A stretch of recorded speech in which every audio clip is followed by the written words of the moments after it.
Bonjour. Bonjour. Suivez-moi, je vais vous faire découvrir la maison de Louise et Ted. Nous rencontrons aujourd'hui Élodie Spichala, coordinatrice du pôle famille, et Vincent Huet, directeur du groupe économique et solidaire Myriade, à la découverte de la maison de Louise et Ted. Donc là, je vais vous montrer notre crèche inclusive qui est basée sur 24 places, dont 6 places réservées à des enfants porteurs du trouble du neurodéveloppement. Suivez-moi. Donc là, nous avons une salle de vie donc pour permettre aux enfants donc avec trouble du neurodéveloppement d'être accueillis en inclusion dans une crèche classique, tout en sachant que nous avons 2 éducatrices spécialisées qui sont dédiées à la prise en charge de ces enfants pour leur permettre d'adapter les activités en fonction de leurs compétences et de leur niveau, tout en sachant qu'on travaille bien sûr l'inclusion dans un groupe ordinaire et les éducatrices sont là en soutien pour les exclure du groupe si nécessaire et réadapter l'activité derrière. Et là, qu'est-ce que nous voyons actuellement? C'est quel moment de la journée, quelle activité? Alors là, c'est le réveil. Donc là, ils sortent du dortoir, donc de la sieste. Donc là, ça va être le moment de change. Donc ils sont tous en petits jeux libres pour ensuite passer sur le temps du goûter. Nous sommes maintenant avec Vincent Huet. Vincent, quelle est la particularité de cette crèche? Donc une crèche d'un genre nouveau, un peu atypique pour le coup, parce que c'est une crèche inclusive de 24 places, et parmi ces 24 places, 6 sont réservées à l'accueil d'enfants porteurs de troubles envahissants du développement, tels que l'autisme par exemple. Donc c'est une première en France, c'est la première crèche de France qui justement ose aller jusque-là. Donc en fait, effectivement, les enfants, on va dire, neurotypiques côtoient des enfants singuliers, des enfants à besoins spécifiques. C'est tout sauf simple, mais effectivement, l'équipe accueille tous les enfants. Et pour pouvoir justement faire en sorte que chaque enfant obtienne une réponse à ses besoins, nous avons un plateau technique composé d'éducateurs spécialisés, sachant que chaque enfant singulier est accueilli par un éducateur spécialisé. Donc c'est du 1 pour 1. Donc c'est vraiment une démarche très innovante. Et puis dans ce même bâtiment, nous avons également un pôle ressources parentalité qui permet d'accueillir, d'informer, d'accompagner, de former les parents à ce difficile métier qu'être parent, mais également on les accompagne, par exemple, pour mettre en place des outils, type effectivement des moyens de communication avec les enfants non-verbaux. Voilà, mise en place d'outils pédagogiques, type pictogrammes et séquentiels, etc., etc. Donc voilà, donc en fait ici c'est vraiment un lieu de rencontre, d'échange et de co-construction autour de la thématique de la parentalité. Nous continuons la visite avec Élodie. Élodie, quelles autres actions menez-vous au sein de la maison? Donc au sein de la structure, nous avons aussi un pôle ressources parentalité dans lequel nous mettons en place des actions collectives. Donc là, en l'occurrence aujourd'hui, nous avons une action collective pour des enfants porteurs du trouble du comportement qui peuvent venir avec des éducateurs ou avec leur famille. Donc l'activité est animée par Gaëlle, qui est une monitrice éducatrice de notre équipe Situation Complexe. Voilà, des activités autour de l'art plastique, des arts appliqués, donc pour mettre en avant les compétences de chaque enfant auprès des professionnels et de leur famille. Ici, c'est un peu un atelier graphique, artistique. Voilà, c'est ça. Voilà, on travaille aussi bien la peinture, le collage, les différentes matières. Donc là, on peut faire du collage avec du papier crépon, des plumes, des lentilles, des pâtes, voilà, pour travailler aussi le côté sensoriel. Élodie, quels sont les bienfaits de cet accompagnement pour les enfants et leurs familles? Alors, si on parle des enfants porteurs du trouble du neurodéveloppement, ça permet de travailler une collectivité.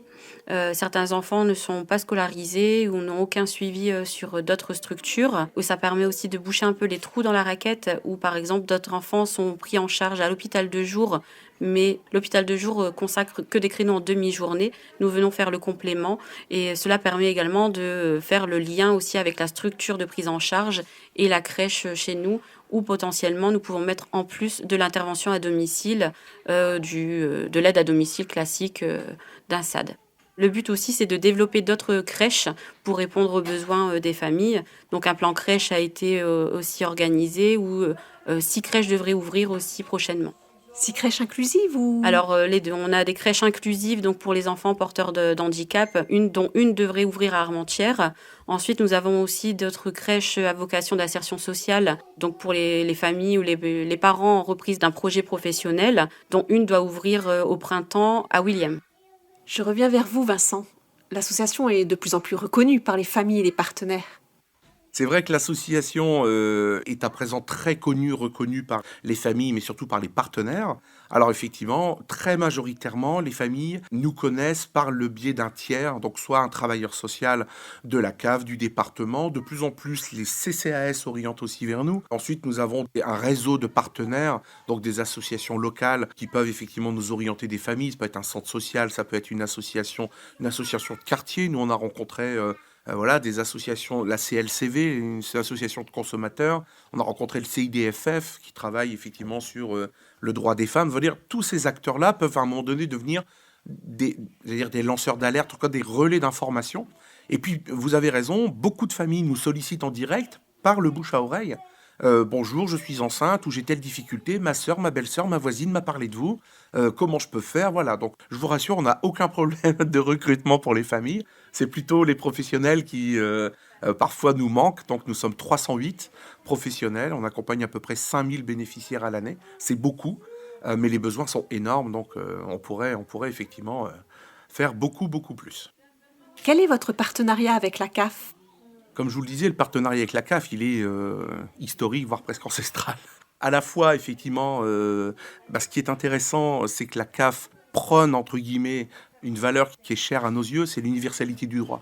C'est qu'effectivement, voilà, toutes les familles ont le droit d'être accompagnées à des moments particuliers de la vie. Donc c'est vrai que le partenariat avec la CAF, il s'est nourri, il s'est développé au fil du temps. Aujourd'hui, j'aurais tendance à dire que c'est un partenariat intelligent, parce que nous ne sommes pas dans une relation de prestataire à financeur, mais bien dans une relation de coopération. Donc on essaye effectivement de travailler ensemble de manière proactive, on réalise des diagnostics de territoire, on croise les approches, et puis après effectivement la CAF a énormément de dispositifs à sa disposition. Donc si vous voulez, on a proposé à la CAF d'entrer dans un dialogue intelligent pour sortir d'une logique de dispositif, voilà, et sortir d'une logique de tuyau d'orgue où on juxtapose les dispositifs les uns aux autres. Et l'idée c'est vraiment de construire une réponse globale aux besoins des familles. Donc ce qui fait qu'aujourd'hui, voilà, moi je peux à la fois, mes équipes et moi-même, pouvons avoir des relations de proximité avec les travailleurs sociaux ou les responsables des différentes antennes ou les responsables thématiques.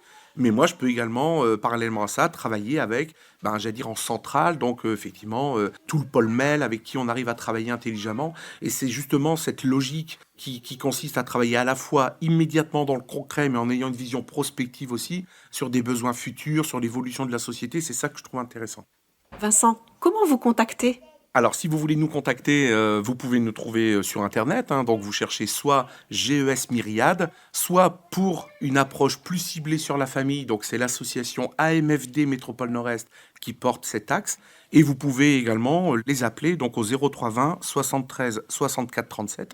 Voilà, et la chargée d'accueil se fera un plaisir de vous orienter vers l'équipe du pôle famille. Nous voilà à la fin de ce podcast.